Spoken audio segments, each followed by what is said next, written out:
ধুবুৰীত খহনীয়া বিপদ আহিব ধুবুৰী নগৰলৈ।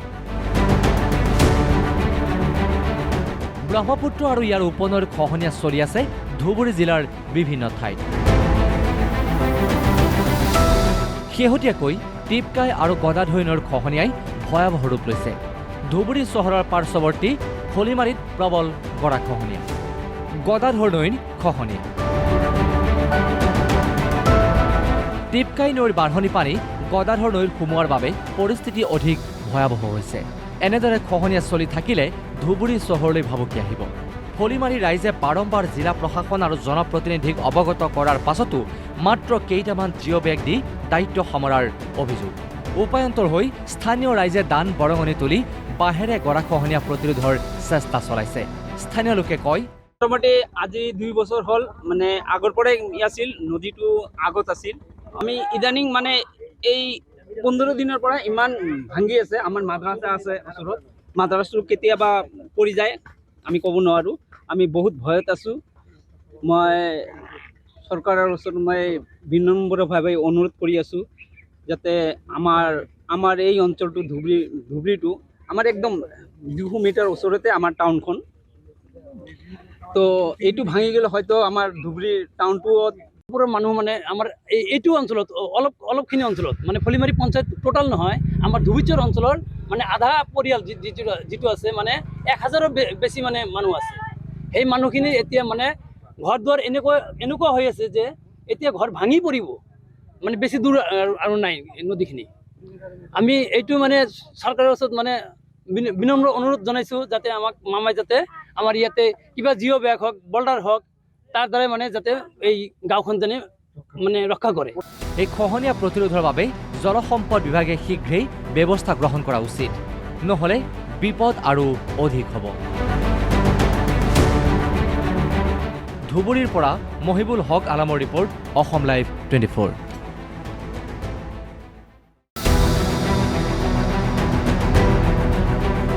ধুবুৰীত খহনীয়া বিপদ আহিব ধুবুৰী নগৰলৈ। ব্ৰহ্মপুত্ৰ আৰু ইয়াৰ উপনৈৰ খহনীয়া চলি আছে ধুবুৰী জিলাৰ বিভিন্ন ঠাইত। শেহতীয়াকৈ টিপকাই আৰু গদাধৰী নৈৰ খহনীয়াই ভয়াৱহ ৰূপ লৈছে। ধুবুৰী চহৰৰ পাৰ্শ্বৱৰ্তী খলিমাৰীত প্ৰবল গৰাখহনীয়া, গদাধৰ নৈৰ খহনীয়া। টিপকাই নৈৰ বাঢ়নি পানী গদাধৰ নৈৰ সোমোৱাৰ বাবে পৰিস্থিতি অধিক ভয়াৱহ হৈছে। এনেদৰে খহনীয়া চলি থাকিলে ধুবুৰী চহৰলৈ ভাবুকি আহিব। খলিমাৰী ৰাইজে বাৰম্বাৰ জিলা প্ৰশাসন আৰু জনপ্ৰতিনিধিক অৱগত কৰাৰ পাছতো মাত্ৰ কেইটামান জিঅ' বেগ দি দায়িত্ব সামৰাৰ অভিযোগ। উপায়ন্তৰ হৈ স্থানীয় ৰাইজে দান বৰঙণি তুলি বাঁহেৰে গৰাখহনীয়া প্ৰতিৰোধৰ চেষ্টা চলাইছে। স্থানীয় লোকে কয়, মোটামুটি আজি 2 বছৰ হ'ল, মানে আগৰ পৰাই আছিল, নদীটো আগত আছিল।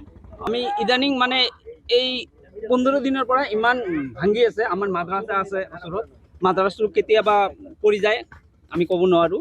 আমি বহুত ভয়ত আছোঁ।